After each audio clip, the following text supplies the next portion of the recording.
kailangan na ma-turn on nyo agad-agad ito sa Facebook Messenger ninyo para secured ang any information at hindi matrace ang any online activities ninyo araw-araw.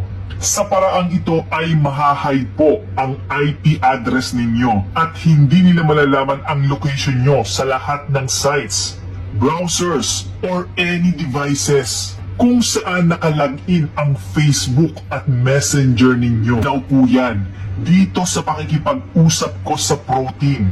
Kapag naka-turn on po yan ay makakaiwas kayo na mapasok ng hackers or scammers ang mga account ninyo. Po ito, tap nyo lang yung settings, then tap privacy and safety. And then sa pinakababa, tap nyo yung protect IP address and calls.